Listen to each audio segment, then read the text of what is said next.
प्रेरितन जा कम अध्याय 18। पौलुस कुरिन्थियुस शहर में।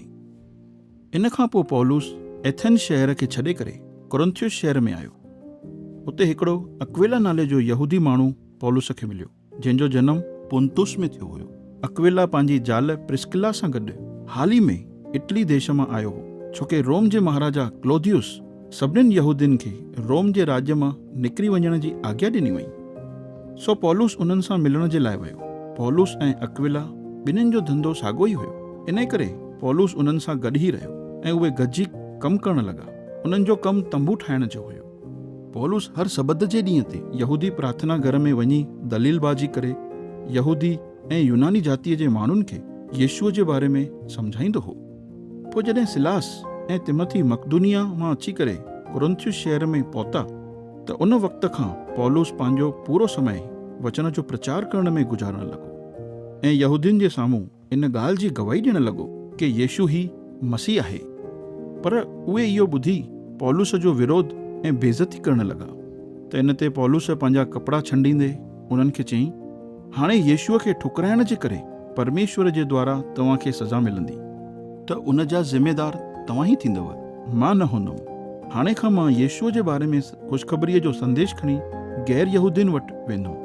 पोइ पौलुस प्रार्थना घर मां निकिरी करे तितुस युस्तुस नाले जे हिकु परमेश्वर ते विश्वास रखंदड़ माण्हूअ जे घर आयो, जंहिंजो घर प्रार्थना घर जे पासे में ई हुयो। क्रिस्पुस जेको प्रार्थना घर जो सरदार हुयो, उन जे घर में रहण वारे हर हिकु ॼणे उन समेत यीशुअ ते विश्वास कयो ऐं चङनि ई कुरिन्थियुस जे रहवासियुनि बि पौलुस जी ॻाल्हियुनि खे ॿुधी करे विश्वास कयूं ऐं बपतिस्मा बि वरितो। प्रभुअ हिकु राति जो पौलुस खे दर्शन ॾेई करे ईअं चयईंसि, ॾक न, बल्कि मुंहिंजो वचन ॿुधाईंदो रहो ऐं चुप न थी। मां तोसां गॾु आहियां, सो कोई बि तुंहिंजे मथां हमलो करे तोखे नुक़सान न पहुचाए सघंदो, छोकी इन शहर में तुंहिंजो साथ ॾियण जे लाइ मुंहिंजा घणेई माण्हू आहिनि। सो पौलुस कुरिन्थियुस शहर में 1.5 साल ताईं रहियो ऐं उन्हनि खे परमेश्वर जे वचन जी सिख्या ॾींदो रहियो। पर जॾहिं गलियो अखाया क्षेत्र जो राज्यपाल हुयो त कुरिन्थियुस जा यहूदी गॾिजी करे पौलुस जे खिलाफ़ में उथी बीठा ऐं संदसि खे पकड़े करे न्याय करण वारी जॻह ते वठी आया। उते उहे पौलुस जे मथां ईअं चई कूड़ा ॾोह हणण लॻा कि हे माण्हू परमेश्वर जी आराधना करण जे लाइ माण्हुनि खे अहिड़ियूं रीतियूं सेखारे रहियो आहे जेके असांजी व्यवस्था जे मुताबिक़ सही कोन्हनि। इन ते पौलुस पंहिंजी सफ़ाईअ में ॻाल्हाइण वारो ई हो त राज्यपाल गलियो यहूदियुनि खे ईअं चवणु लॻो, हे यहूदियो, अगरि इहे ॻाल्हियूं कुझु अन्याय या कंहिं गंभीर गुनाह जी हुजनि त पोइ इहो वाजिबु आहे कि मां धीरज सां तव्हांजी ॻाल्हि खे ॿुधावां। पर अगरि इहे ॻाल्हियूं रुगो लफ़्ज़नि, नालनि ऐं तव्हांजी व्यवस्था जे बारे में खणी सवाल आहिनि त इन ॻाल्हि खे तव्हां ई वञी सम्झो। मां इन ॻाल्हियुनि जे बारे में न्याय नथो करणु चाहियां। इहो चई करे राज्यपाल गलियो उन्हनि खे न्याय करण वारी जॻह जे साम्हूं खां ॿाहिरि कढी छॾियईं। तॾहिं भीड़ प्रार्थना घर जे सरदार सोस्थेनस खे पकड़े करे न्याय करण वारी जॻह जे साम्हूं ई मारण लॻी। पर गलियो ते इन ॻाल्हियुनि जो कुझु बि असरु न थियो। अंताकिया शहर में वापसि मोटण। पौलुस ॾाढनि ॾींहंनि ताईं कुरिन्थियुस शहर में ई रहियो। पोइ उतां जे विश्वासियुनि खां मोकिलाए करे उहो किंक्रिया शहर में आयो ऐं उते उन पंहिंजे मथे जा वार लारायईं, छोकी उन हिकु बांस बांसी वई ऐं उहा पूरी थी।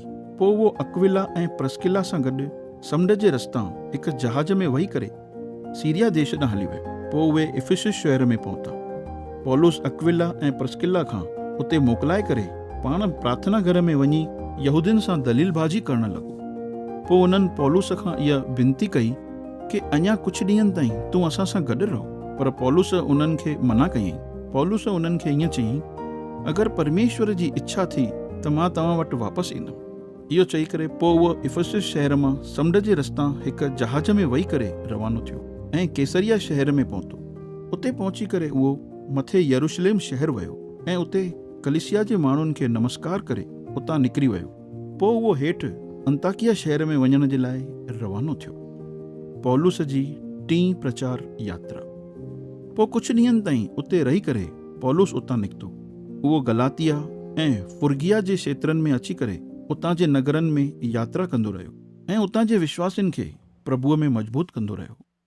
इफिसुस शहर में अपोलोस। उन वक़्तु अपुलोस नाले जो हिकु यहूदी माण्हू, जंहिंजो जनम एलेक्सांद्रिया शहर में थियो हो, इफिसस शहर में आयो। अपोलोस हिकु सुठो वक्ता हुयो ऐं संदसि वटि पवित्र शास्त्र जो ॾाढो सुठो ज्ञान हुयुसि। अपोलोस खे प्रभुअ जी राह जी सिख्या मिली हुअसि। उहो उत्साह सां माण्हुनि खे यीशुअ जे बारे में सही सही ॻाल्हियूं सेखारींदो हुयो, पर उनखे ख़ाली यूहन्ना जे बपतिस्मा जी ॻाल्हि ई ख़बर हुई। अपोलोस बिना कंहिं डप जे यहूदी प्रार्थना घर में यीशुअ जे बारे में संदेश ॿुधाइण लॻो। प्रिस्किला ऐं अक्विला संदसि जी ॻाल्हियूं ॿुधी करे उनखे पाण सां गॾु वठी विया ऐं यीशुअ जी राह जे बारे में अञा बराबरि तरीक़े सां संदसि खे सम्झायूंसि। अपोलोस समुंड पार करे अखाया क्षेत्र में पियो वञणु चाहे त विश्वासी भाउर भेनरुनि संदसि खे प्रोत्साहित कयूं ऐं उनखे अखाया जे विश्वासियुनि जे नाले जो ख़त ॾेई करे रवानो कयूं। उन्हनि ख़त में ईअं लिखियऊं कि जॾहिं अपोलोस तव्हां वटि पहुचे त संदसि जो स्वागत कजो। पोइ उते पहुची करे अपोलोस उन्हनि जी जंहिं परमेश्वर जे अनुग्रह जे द्वारा उद्धार पातो हो वॾी मदद कई, छोकी अपोलोस यहूदियुनि खे मज़बूत सबूत ॾेई पवित्र शास्त्र मां इहो साबित कंदो रहियो कि यीशु ही मसीह आहे ऐं उन्हनि सां सभिनीनि जे साम्हूं दलीलबाज़ी करे उन्हनि खे हर हिकु ॻाल्हि जो जवाबु ॾींदो रहियो।